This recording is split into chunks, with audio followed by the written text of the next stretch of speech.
Good morning champions. நம்ம கூட சந்திரூர்கார் motor vehicle inspector aspirant. இப்போ ஒர்க் மெட்டீரியல் ஒவ்வொரு ஒர்க் மெட்டீரியலுக்கும் பாயிண்ட் ஆங்கிள் என்னென்ன யூஸ் பண்ண போறோம் ஃபர்ஸ்ட் பார்க்க போறோம். மார்பிளுக்கு எவ்வளோ பாயிண்ட் ஆங்கிள்? மார்பிளுக்கு வந்து பாயிண்ட் ஆங்கிள் 80 சொல்றோம். மார்பிள்னா 80 ஞாபகம் வச்சுக்கணும். மார்பிள்ல 80 எழுதி வச்சுக்கங்க. பேக் லைட்டுக்கு 90, பேக் லைட்டுக்கு 90. ஸ்டெயின்லெஸ் ஸ்டீல் நிக்கலுக்கு 135, காமன்லி 180, சாஃப்ட் மெட்டீரியலுக்கு less than 180, ஹார்ட் மெட்டீரியலுக்கு more than 180. இந்த 180ன்றதுக்கு ஒரு ஷார்ட் ஸ்டோரி இருக்கு, ஒரு குட்டி ஸ்டோரி. ஒரு ஊர்ல ஒரு 18 வயசு பையன், அதோட கதை முடிஞ்சு போச்சு, அவ்வளோதான். அதான் குட்டி ஸ்டோரி. ஒரு ஊர்ல ஒரு 18 வயசு பையன்.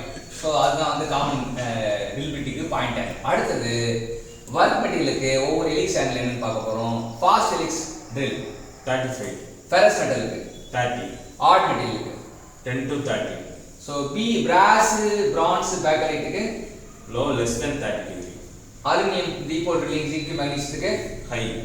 இது எப்படி ஆகும்? ஏ கை பி கிலோ அப்படின்னு வச்சுக்கோம். ஏ கை பி கிலோ. அவனுங்க ஏவோட இசட் ஞாபகம் வச்சுக்கிறோம், அப்புறம் எம்ஜி ஞாபகம் வச்சுக்கிறோம். சரியா? ஏ கை பி கிலோ, அதான் வந்து எலிக்ஸ் ஆங்கிள். இன்னைக்கு என்ன கற்றுக்கிறோம்னா பாயிண்ட் ஆங்கிள் அண்ட் எலிக்ஸ் ஆங்கிளை பற்றி ஃபுல்லாக வந்து ஒரு டீட்டெயிலை நமக்காக கட்டம் கட்டி நோட்ஸாக மேக் பண்ணி கொடுத்த சந்துருக்கு மோட்டர் வெஹிக்கிள் இன்ஸ்பெக்டர் போஸ்டிங் கிடைக்க சொல்லிட்டு எல்லாரும் மனசார ப்ரே பண்ணுவோம், வாழ்த்துவோம், பாராட்டுவோம், நன்றி தெரிவிப்போம். தேங்க்யூ.